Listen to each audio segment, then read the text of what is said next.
Hello everyone, my name is Manisha नागर और आज हम बात करेंगे फार्माकोकाइनेटिक के बारे में कि फार्माकोकाइनेटिक क्या है और कौन कौन से पैरामीटर के बेसिस पे जो है फार्माकोकाइनेटिक पूरा वर्क करता है। Pharmacokinetic it is a process और it is a effect of body on to the drug, यानी कि जो बॉडी हमारी रिएक्ट करती है ड्रग के साथ तो उसे बोलते हैं फार्माकोकाइनेटिक। फार्माकोकाइनेटिक जैसे इससे हम ADME भी बोलते हैं, जैसे कि एब्जॉर्प्शन, डिस्ट्रीब्यूशन, मेटाबॉलिज्म और एक्सक्रीशन, इसे बोलते हैं हम pharmacokinetic. Pharma is equal to the drug, kinetic is equal to the movement, यानी कि movement of the drug into the body and body react to the drug, it is the pharmacokinetic. And अब उसमें 4 parameter हैं हमारे, absorption, distribution, metabolism और excretion. तो हमें सिर्फ आज जो बात करेंगे वो होगा हमारा एब्जॉर्प्शन। एब्जॉर्प्शन एक प्रोसेस है और बहुत सारे पैरामीटर्स इन्वॉल्व होते हैं इसमें। एब्जॉर्प्शन यानी कि हमारी जो ड्रग हम इनटेक करते हैं उसका एब्जॉर्ब होना प्लाज्मा में जाके, तो ये प्रोसेस होता है हमारा एब्जॉर्प्शन, कि जो हमारी ड्रग है वो प्लाज्मा तक कैसे जाती है। बहुत सारे अभी हमने रूट ऑफ एडमिनिस्ट्रेशन एक लेक्चर में पढ़े हैं जैसे कि हमारा ओरल रूट हो गया, नेजल रूट हो गया, इनहेलेशन हो गया, IV हो गया, और हमारा जैसे कि IP हो गया, IM हो गया और इंटर एपिडर्मल हो गया। तो ये सारे रूट हमने पढ़े हैं और इन रूट के बेसिस पे जो है हमारा फार्माकोकाइनेटिक कैसे वर्क करता है। तो absorption is must for the all drug to excrete out or to distribute into the all tissues or all cell। तो एब्जॉर्प्शन अगर हम ओरल रूट से लेते हैं तो वो जो हमारा GIT ट्रैक के थ्रू प्लाज्मा तक जाता है। अगर हम बात करते हैं हमारे इनहेलेशन की, तो इनहेलेशन में हमारा जो है वो रेस्पिरेटरी सिस्टम के थ्रू जो है प्लाज्मा तक जाएगा और return back to the respiratory system and show the effect after the distribution of the drug. First is go to, जैसे कि हमने इनहेल किया तो वो रेस्पिरेटरी सिस्टम तक जाएगा and then go into the plasma, and after the distribution of the drug into the plasma and that are distribute go back into the respiratory system to show their effect। अब जैसे कि हमारा nasal का है तो nasal का हमारा जो है CSF यानी कि cerebrospinal fluid and then CNS and then plasma and it's returned back to this process and show their effect। जैसे कि IV है, IV में कोई भी बैरियर नहीं है प्लाज्मा तक जाने के लिए। जैसे ही हमने साइट ऑफ एक्शन पे ड्रग देनी स्टार्ट की है वो डायरेक्ट प्लाज्मा में जाके बाइंड करेगा और वापस जो है वो अपना एक्शन शो करना स्टार्ट कर देगा। तो ये होता है हमारा IV का केस, जिसमें 100% बायो अवेलेबिलिटी होती है। अगर मैं बात करती हूँ other route of drug administration की, तो उसमें 100% बायोअवेलेबिलिटी नहीं होती है, क्योंकि हमारी जो ड्रग है वो कंप्लीट तरीके से जो है प्लाज्मा तक नहीं पहुंच पाती है, उसमें बहुत सारे बैरियर्स होते हैं। ओरल रूट में हमारा GIT जो है वो एक ऐसा बैरियर की तरह वर्क करता है, पहले वहां तक जाएगी, फिर जो है हमारी प्लाज्मा तक जाएगी, फिर back to the GIT to show their effect. अब IP है, IM है, तो ये मसल्स के थ्रू जाएगी, जैसे कि मसल्स में जाती है। IM की बात करूँ तो मसल तक जाएगी, फिर plasma to muscle and show the effect and the affected area. तो ये सारे पैरामीटर्स हैं। एक और पैरामीटर आता है जो हमारा मोस्ट इम्पोर्टेंट है, वो होता है लिपिड सॉल्युबिलिटी, कि हमारी जो ड्रग है वो कितनी लिपिड सॉल्युबल है। अगर जो ड्रग है, अगर उसकी जो कैपेसिटी है या उसकी जो वैल्यू है वो लिपिड सॉल्युबल ड्रग है, तो वो लिपिड मीडियम में जाके वो है एब्जॉर्ब हो जाएगी। अगर हमारी ड्रग का जो नेचर है वो एसिडिक है तो वो एसिडिक मीडियम में जाके ही बाइंड करेगी। हाँ, कुछ ड्रग हैं जो हमारी एसिडिक की हैं, एसिडिक नेचर की होती हैं, तो वो एसिडिक मीडियम में वर्क करेंगी। जैसे एस्प्रिन है, तो एस्प्रिन का जो नेचर होता है वो एसिडिक होता है, तो वो एसिडिक मीडियम में जाके ही एब्सॉर्ब होंगी। अगर कुछ ड्रग ऐसी हैं जिनका नेचर जो है वो बेसिक है, नेचर इन द सेंस कि उनकी जो फॉर्मुलेशन है, जो उनकी बनावट है, जो बनाई गई हैं, तो वो जो है नेचर कैसा है उस हिसाब से। जैसे मॉर्फिन हुआ, तो मॉर्फिन हमारी बेसिक नेचर की है, तो बेसिक मीडियम में जाके ही बाइंड करेगी और एब्जॉर्ब होगी। जैसे कि एसिडिक एरिया यानी कि GIT हो गया, और GI ट्रैक यानी कि हमारा स्टमक एरिया हो गया, उसमें भी अगर मैं बात करती हूँ जैसे कि एट्रोपिन हो गया या फिर हमारा मोर्फिन हो गया, तो ये बेसिक इन नेचर है, तो ये हमारे इंटेस्टाइन में जाके ही एब्सॉर्ब होंगे।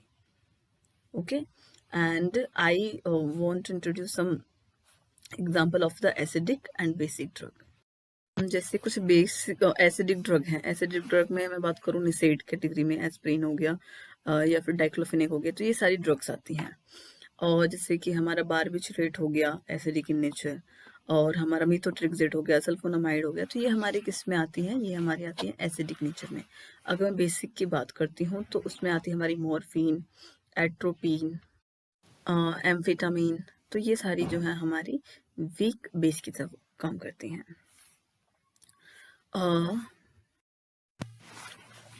मोस्ट इम्पोर्टेंट थिंग कि कोई भी ड्रग 100% सॉल्युबल नहीं होती है, क्योंकि एसिडिक और बेसिक नेचर, जैसे भी अगर हमारी किसी भी ड्रग की जो पीएच है वो इक्वल टू है हमारी पी के ए, यानी कि उसका पीएच और पीओएच इज इक्वल टू है, तो उसमें हमारी 50% वो एसिडिक नेचर में हुई और 50% वो बेसिक नेचर में हुई, यानी कि 50% जो है वो एसिडिक मीडियम में जाके एब्जॉर्ब होगी और बाइंड करेगी, सॉल्युबल होगी, और जो 50% है वो हमारी बेसिक एरिया में जाके ही एब्जॉर्ब होगी या फिर हमारी सॉल्युबल होगी। अब जैसे भी कुछ थ्योरम है, जैसे कि P H is equal to P K A, तो क्या हुआ कि हमारा 50% हो गया। अगर हमारी जो पी एच है वो कम है as compare to the P K A, तो इसमें क्या हुआ कि जो हमारी ड्रग है वो मोर एसिडिक हो जाएगी, अनाइनाइज्ड फॉर्म, और जो आयनाइजेशन फॉर्म होगी वो बेसिक की ज़्यादा हो जाएगी। अगर मैं उल्टा करूँ तो पीएच ज़्यादा है पीके के हिसाब से, तो उसमें जो है अनआयनाइज्ड फॉर्म जो होगी वो हमारी बेसिक की हो जाएगी, और जो आयनाइजेशन फॉर्म है वो एसिडिक की हो जाएगी। जिसका मतलब हुआ कि जो हमारी पीएच जो है वो कम है, तो हमारी जो है वो स्टमक यानी कि एसिडिक एरिया में जाके एब्जॉर्ब होगी। अगर जैसे कि हमारी जो ड्रग है वो उसका पी के ए ज़्यादा है as compare to the P H, तो वो हमारे इंटेस्टाइन में जाके ही एब्जॉर्ब होगी। एक फॉर्मूला यूज करते हैं जैसे कि P H is equal to P K A plus log ionised upon unionised form of the drug. तो इस बेसिस पे हम अपनी ड्रग की एसिडिटी और उसकी बेसिक प्रॉपर्टी हम कैलकुलेट करते हैं। अब मोस्ट इम्पोर्टेंट थिंग आती है हमारी बायो एवेलेबिलिटी। बायो मतलब लिविंग सिस्टम, एवेलेबिलिटी यानी कि presence of the drug into the living, यानी कि इनटू द टिश्यू और plasma. It is a fraction of the administered drug reach into the systemic circulation without uh, any changes occur। यानी कि बिना change हुए कोई भी ड्रग अगर हमारी सिस्टमिक सर्कुलेशन में पहुंच जाती है तो उसे बोलते हैं बायो अवेलेबिलिटी। अगर हम आईवी कोई ड्रग देते हैं तो उसकी 100% बायो अवेलेबिलिटी होती है, क्योंकि उसमें कोई भी बैरियर नहीं होता है प्लाज्मा से और हमारी ड्रग के बीच में। लेकिन अगर हम कोई और रूट अप्लाई करते हैं तो उसमें क्या होता है कि हमारे बहुत सारे बैरियर्स हैं, उन बैरियर को क्रॉस करने के बाद हमारी ड्रग जो है वो सिस्टमिक सर्कुलेशन में पहुंचती है और अपना एक्शन शो करती है। लेकिन हमारी जो आईवी फॉर्म है वो एक एक्यूरेट है और मोस्ट वैल्यूएबल है, क्योंकि इसमें क्या होता है कि जितनी हम ड्रग देंगे उतनी ही वो हमारे सिस्टमिक सर्कुलेशन में पहुंचेगी। सभी ड्रग के साथ क्या होता है कि जैसे भी हम किसी रूट से अपनी ड्रग को लेते हैं तो वो जो है जीआईटी से होते हुए लीवर तक जब जाएगी तो उसका फर्स्ट पास मेटाबॉलिज्म हो जाएगा, यानी कि वो ब्रेक हो जाएगी और डिस्ट्रीब्यूट होने स्टार्ट हो जाती है। तो जितनी भी ड्रग हैं उनका फर्स्ट पास मेटाबॉलिज्म होने की वजह से उनकी बायो अवेलेबिलिटी डिक्रीज हो जाती है।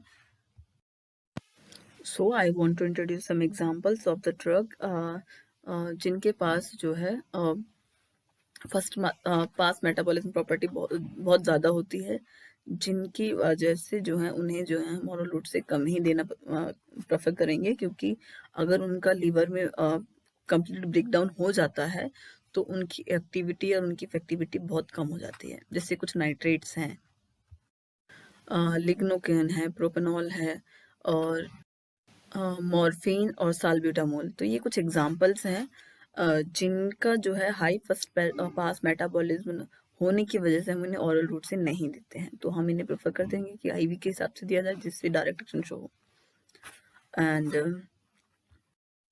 हम एक ग्राफ यूज़ करते हैं जिसकी वजह से हम जो है उसकी बायो किसी भी ड्रग की बायोएबिलिटी चेक करते हैं, जिसमें हमारा AUC आता है, एरिया अंडर द कर्व, जो हमारी 100% या परसेंटेज ऑफ द बायोएबिलिटी शो करती है। इसमें जो Tmax होता है वो हमारा टाइम शो करता है कि कितना टाइम है जिसकी वजह से जो है ड्रग जो है बायोएबिलिटी शो करेगी, जिससे बोलते हैं रेट ऑफ एब्जॉर्प्शन। और हमारा जो C है वो है maximum concentration into the plasma, यानी कि कितनी ज़्यादा हमारी जो ड्रग है वो प्लाज्मा में पहुंची है। और ये जो ग्राफ है ये ड्रॉ किया जाता है C और T, जिसमें हम जो है ग्राफ शो करते हैं, इसमें AUC जो होता है, एरिया अंडर द कर्व, जो हमारी बायोएबिलिटी और एब्जॉर्प्शन शो करते हैं। एक और टर्म है जिसे हम बोलते हैं बायो इक्विवेलेंस। बायो यानी कि लिविंग थिंग्स, यानी कि लिविंग बॉडी, और इक्विवेलेंस यानी कि इक्वलिटी। बायो इक्विवेलेंस एक तरह का वर्ड है या फिर एक टर्म है जो डिस्क्राइब करता है bioequivalence of two doses form और two formulation of the other company, यानी कि बहुत सारी कंपनी हैं जो एक फॉर्म बनाती है, एक डोज बनाती है, ड्रग बनाती है। जैसे कि मैं बात करूँ मॉर्फिन की, एस्प्रिन की, तो ये क्या होता है कि बहुत सारी कंपनियां बनाती हैं लेकिन उनका एक स्टैंडर्ड होता है जिससे ड्रग जो है हमारी बॉडी में दी जाती है, क्योंकि विदाउट स्टैंडर्ड अगर कोई कुछ भी बना देगा तो उसकी जो एक्शन या फिर टॉक्सिसिटी भी हो सकती है। तो बायो इक्विवेलेंसी होती है कि जितनी भी कंपनीज अगर कोई भी ड्रग बनाती हैं तो उनकी जो क्वालिटी है या इक्विवेलेंसी है वो सेम होनी चाहिए। तो बहुत सारी कंपनी बनाती हैं जिसमें इक्विवेलेंसी चेक की जाती है कि ये इफेक्टिव भी है या नहीं है। अगर कोई ड्रग जो है इक्वल ही एक्शन शो करती है तो उसे बोलते हैं bio equivalence drug. And I hope so कि आपको ये सारी चीज़ें समझ आई हों। And thank you for watching, thank you for listening, and like and subscribe please, and okay bye.